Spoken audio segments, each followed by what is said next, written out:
This is the most expensive Compass box release to date. So how does it taste?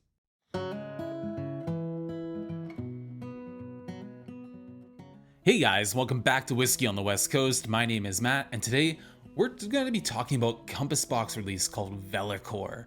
Now I'm really excited about this. This is my second time trying the Vellichor release from Compass box, and it's a really interesting concept behind it. Now this whiskey is a blended Scotch whiskey. It's 44.6% non-chill filtered, natural color, and it's a blended Scotch whiskey, meaning that it has both malt and grain as parts of the actual whole.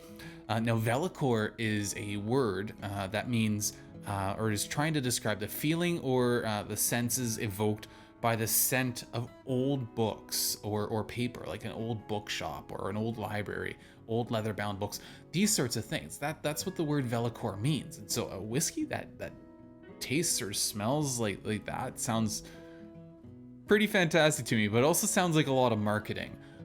So we should probably dive in and find out whether or not this Vellichor Compass Box whiskey tastes like that. Now, if you're not familiar with Compass Box, they are basically a blending house that makes some fantastic whiskeys. Some of my favorite whiskeys out there are actually made by Compass Box, and they were set up by John Glazer back in, I believe, 2000. And some of my favorite releases, like the first Flaming Heart release, were released in 2006.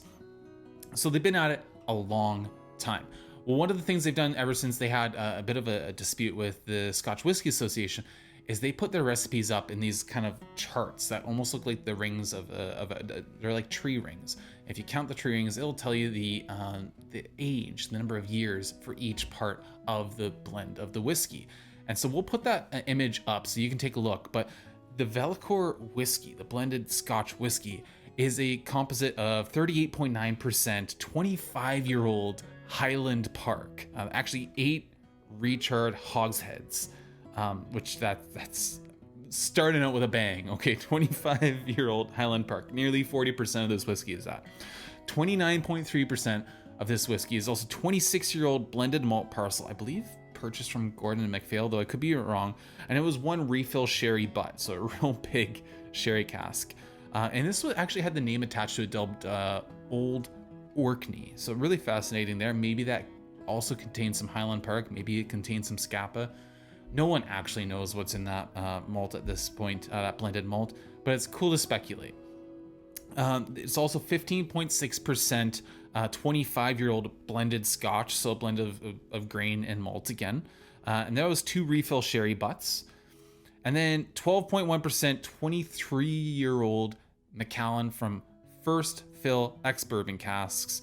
There were 2 of those in this. And then finally, it's 4.1% 37-year-old Kalila, and that was 1 refill hogshead. And I did kind of the math because one of my favorite whiskeys by Compass Box is the 2015, the 5th edition, 15th anniversary edition, Flaming Heart. And in that, they used 30-year-old Kalila. And I'm just looking at the release dates, 2015, this came out in 2022. That 37-year-old Kalila may actually be from the original parcels of 30-year-old Kalila that were in the 2015 Flaming Heart. So just an interesting little thing I picked up on there. As I mentioned in the teaser for this video, this is the most expensive, or the priciest. I'm not going to say expensive because that seems to put a value equation on it, but it is the most expensive Compass box release so far, and for my market it's about $700 Canadian, give or take. So that's a lot of money. It has a lot of fantastic old whiskeys in the mix here, but has a lot to live up to with a price tag like that. So let's go ahead and give this a nose, give it a taste, and see what we find. All right, Vellichor on the nose.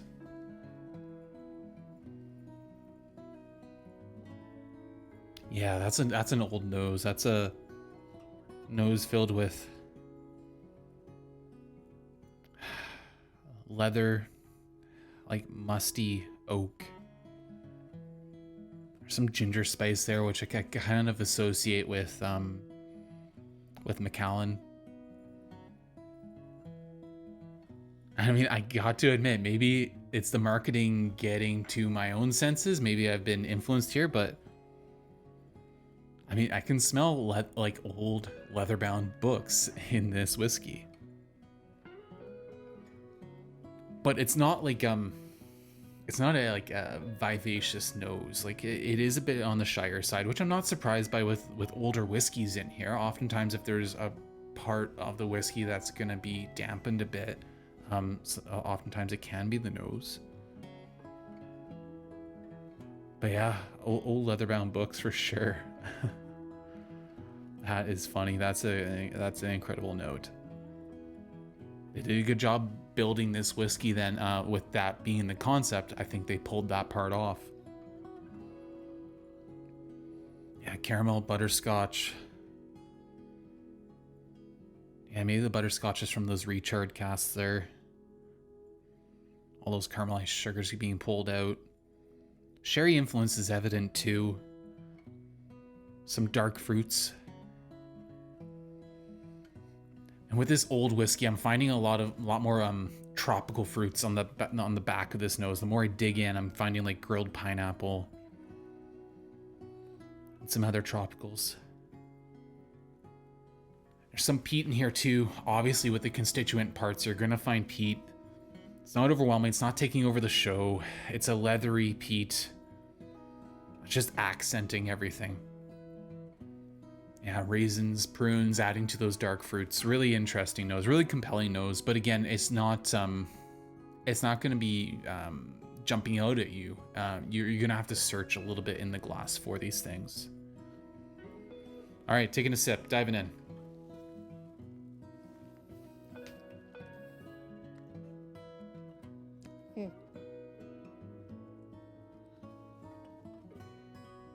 I'm sorry for that extra long sip there, but I did not want to swallow. Man, oh man. Leather for days. Earthy leather. Oh my gosh, just sweet goodness enrobed in like milk chocolate. Yeah, like milk chocolate caramels. And a wisp of peat. With just a lovely oak influence on this finish right now. Almost like varnished wood notes, like varnished oak. Wow, that's a palate.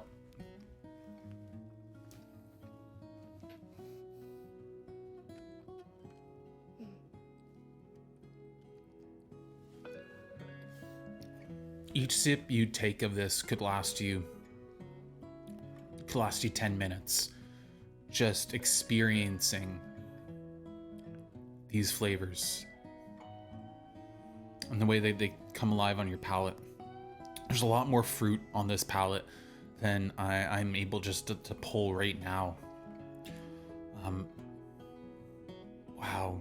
But my palate's just dominated by these earthier dessert tones as well. So again, like that leathering, the peat, those dessert tones of like caramel, butterscotch, milk chocolate. The fruits I'm tasting, it's definitely skewing more towards the dark fruits. So again, more towards like a really nice toned down like raisin and prune note. It's not sticky. It's not cloyingly sweet. It's just nicely in harmony with everything else. It's got this earthy, malty sort of finish with those wisps of smoke and just like a moreish, like oak influence too. Maybe paired with some vanilla on that finish too. Wow. I'm really envious of those who actually have a bottle of the Vellichor. This is, oh man, this is delicious. First time I had this, I was blown away by the palate and I felt like the nose was a little lacking. Coming back to it now, I just think I didn't spend enough time with the nose on my prior time tasting this. And just as a silly observation here, knowing his love of leather-bound books and Scotch, I really feel like this is the kind of whiskey that none other than Ron Burgundy would love to drink. He'd sit there and be like, I love Scotch. This Scotch. Yeah, that's something. That's a dram and a half. Yeah. Oh, I caution and I hazard to actually give this a score because again, this was from a Kensington Wine Market virtual tasting I missed because of work. Catching up on it now. It's tough to give scores off of samples, but if I had to attach a score to it, it's probably going to be in the range of like 90 to 91. And that's just because the price is high. I think it's living up to the price, but it's not in the very final upper echelon of whiskeys I've had. That's a very special place to crack something like 93, 94. I've only had a handful of them in the past. If push comes to shove, I have to put a score on this. Maybe split the difference between 90 and 91, 90.5. This is a special whiskey, and they put a lot of thought and effort into making this whiskey. Yeah. So I want to wrap this video up, but I have a question for you, and that question is going to be, if Ron Burgundy was drinking a Scotch, what do you think the Anchorman would be drinking? What do you think is his choice of tipple to be just enjoying on a long night in his apartment surrounded by shelves made of mahogany, rich mahogany, and leather-bound books? Let me know in the comments down below what you think he would be drinking or what he should be drinking. And thank you once again, guys, for joining me on Whiskey on the West Coast. If you go ahead and like, share, subscribe, I really appreciate all the support and you just checking out the videos. And until next time, from the West Coast, Slange.